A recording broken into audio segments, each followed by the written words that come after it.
Let's discuss कि 25 मई को जो एग्ज़ाम होने वाला है उसमें हम कैसे अपीयर होंगे और कैसे हम इंश्योर कर सकते हैं कि वो क्लियर हो जाए, है ना। तो 25 मई का जो प्रीलिम्स में उसमें हमको क्या क्या चीज़ें ध्यान रखनी है। सबसे पहले तो सीसेट वाली स्ट्रेटजी और जीएस वाली स्ट्रेटजी ये डिस्कस करेंगे। उससे पहले ये देख लेते हैं कि हमको एग्ज़ाम से एक दिन पहले क्या करना है।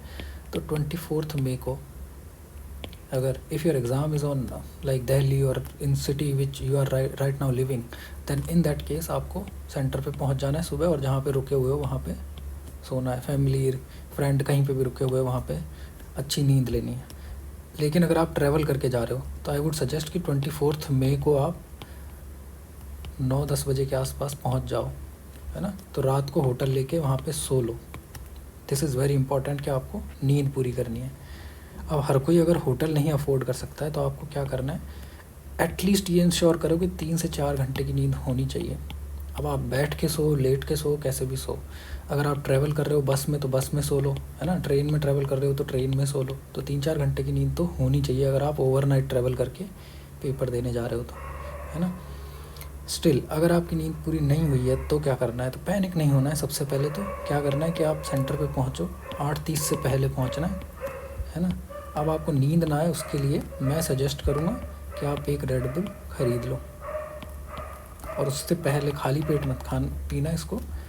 फ्रूट ले लो, तो उसमें अनार खा सकते हो और बनाना खा सकते हो, ऐसे एनर्जी वाली चीज़ें खाओ, है ना। अब वेजिटेरियन है वो तो ब्रेड खा सकता है, या फिर आप अगर एग खा सकते हो तो एग खा सकते हो। तो ये सारी चीज़ें आप कर सकते हो, ठीक है। ये सब खा पी के अच्छे से एनर्जी लेके फिर आप एग्ज़ाम सेंटर में घुसो तो आपको नींद का इशू नहीं आएगा, क्योंकि एक दिन निकालना है कैसे भी करके, वो निकल जाता है अगर ठीक से आप करोगे ना रेड बुल लेके। तो ये तो हो गया, हम एग्ज़ाम सेंटर पे पहुंच चुके हैं। अब हमको जीएस का पेपर अटैम्प्ट करना है। तो जीएस का पेपर अटैम्प्ट करने के लिए सबसे पहले क्या करना है आपको कि पहली बार आप ठीक ठाक प्रिपरेशन है ना मिड लेवल की, तो भी प्रीलिम्स निकल जाएगा, ज़रूरी नहीं है बहुत अच्छी हो।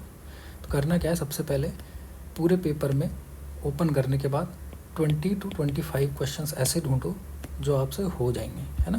जिसमें एक्सट्रीम स्टेटमेंट होगा या फिर इजी आंसर होगा, उस टाइप के क्वेश्चन मिल जाएंगे। तो ये मेक श्योर करो कि ये 25 क्वेश्चन आपने करेक्ट कर दिए हैं। अब आपका कॉन्फिडेंस बिल्डअप हो चुका है। पर ये तो जब पेपर से गो थ्रू हो रहे हो ना, तो बहुत इजीली और जल्दी डिसाइड करो कि ये हो गया, ये हो गया, ये हो गया। जो नहीं हुआ ना उसको मार्क कर दो, बाद में कर लेंगे। पर पहले 20-25 क्वेश्चन ऐसे सॉल्व कर लो। अब क्या है कि सेकंड गो में हमको क्या करना है, सेकंड गो में वो क्वेश्चंस हमको सॉल्व करने हैं जो एलिमिनेट करके करने हैं, जिसमें हम 2 ऑप्शन हटा सकते हैं, उस टाइप के। तो वो क्वेश्चंस हमारे पास मिनिमम 30 क्वेश्चन ऐसे आपको पेपर में मिल जाएंगे। इसमें से आपको 14 करेक्ट करने हैं। तो आपका स्कोर 25 + 14 49 क्वेश्चन आप करेक्ट कर चुके हो, है ना। अब इसमें से इनकरेक्ट भी तो हो रहा है ना, 16 इनकरेक्ट यहाँ पर हो गए हैं आपके, जब आप एलिमिनेशन से क्वेश्चन सॉल्व कर रहे हो, क्योंकि सारे करेक्ट उसमें होते नहीं हैं। अब क्या करना है, फोर्थ क्या करना है कि अब आपके 55 क्वेश्चन हो चुके हैं, अब आपके पास बचे 45 क्वेश्चन, है ना।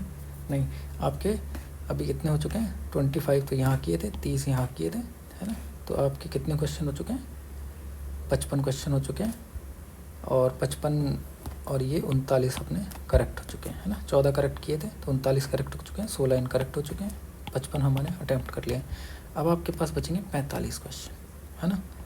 अब इन 45 क्वेश्चन में से हमको 15 क्वेश्चन निकालने हैं करेक्ट करके। अब आप रिकॉल करो, है ना, कोशिश करो इधर उधर से याद करने की कि अच्छा ये हो सकता है कि नहीं हो सकता, ये हो सकता है कि नहीं हो सकता, ऑप्शन एलिमिनेट करने की कोशिश करो। तो ऐसे करके 15 क्वेश्चन और निकाल लो तो आपके 54 क्वेश्चन करेक्ट हो जाएंगे, ठीक है। हमको अब इस केस में क्या टारगेट रखना है, 80 क्वेश्चंस का, क्योंकि अगर पेपर हार्ड आया है तो 80 क्वेश्चन से 85 क्वेश्चन अटैम्प्ट करो, है ना। उसमें से आप 54 करेक्ट कर दो, ठीक है। 54 करेक्ट करोगे तो आपके पास बचेंगे 26, है ना। तो आपका स्कोर 90 के आसपास बन जाएगा, और कट ऑफ इतनी ही जा रही है। ये है कि आपकी अगर अच्छी तैयारी नहीं है तो, अगर आपकी अच्छी तैयारी है तो आप अपना अटैम्प्ट 85 से 90 के बीच में रखो, और मेक श्योर ये 54 से 58 हो जाए। तो आप 58 करेक्ट कर दो, आपका प्रीलिम्स निकल जाएगा, जैसा पेपर अब आ रहा है, ठीक है। तो पेपर में जाके ये डिसाइड करो कि कितना अटैम्प्ट करना है। पहले से अगर आप जा रहे हो और आपने 95 100 कर दिया तो बहुत ज़्यादा नेगेटिव हो जाएगा। पेपर में देखो कि बहुत ज़्यादा हार्ड लेवल के क्वेश्चन है जिनमें आपको कोई क्लू नहीं लग रहा है ना। एंशिएंट हिस्ट्री में क्वेश्चंस आते हैं जिसमें टर्म्स हो गई, है ना, कोई मैपिंग का ऐसा क्वेश्चन आ गया जिसमें नहीं आइडिया लग रहा है, कोई रिवर ऐसी आ गई जो नहीं पता लग रहा है, तो वैसे क्वेश्चंस को छोड़ो डायरेक्टली, है ना, उन पे ध्यान लगाओ जो करने। तो ऐसे करके हम जीएस वाले पेपर को अटैम्प्ट कर सकते हैं। ठीक है, ये हमारी जीएस वाली स्ट्रेटजी थी। अब अगर हम सी सेट की स्ट्रेटजी देखेंगे तो मैं अपनी बता देता हूँ। मैं जाऊँगा, सी सेट हार्ड आता है तो मैं अपने 40 मिनट में कॉम्प्रीहेंशन सारे सॉल्व कर लूँगा, ये कोशिश करूँगा। फिर उसके बाद जो 80 मिनट बचते हैं उसमें मैं क्वांट और रीजनिंग करने की कोशिश करूँगा, और उसमें भी क्वेश्चंस चूज़ करूँगा कि ये करना है, ये छोड़ना है, ये करना है, ये छोड़ना है। आई विल ट्राई कि मेरा टाइम वेस्ट ना हो कहीं पे। सारा गेम इस चीज़ का है आजकल। ठीक है, ये हमारा हो गया सी सेट वाली स्ट्रेटजी, है ना। अब जीएस के बाद जो मिड ब्रेक पड़ता है ना, उसमें आपको बिल्कुल नहीं देखना है कि मेरे मार्क्स कितने आ रहे हैं इंटरनेट खोल के कोई क्वेश्चन, क्योंकि उसका कोई फ़ायदा नहीं है, वो OMR भर चुकी है, उसका कोई मतलब नहीं है। सी सेट के आप फॉर्मूले देख सकते हो, या फिर जो फैमिलियर क्वेश्चंस हो सकते हैं ना जो आते हैं वो देख सकते हो कि भाई इस टाइप का क्वेश्चंस आता है, तो वो क्वेश्चंस आप देख सकते हो सी सेट के ब्रेक में।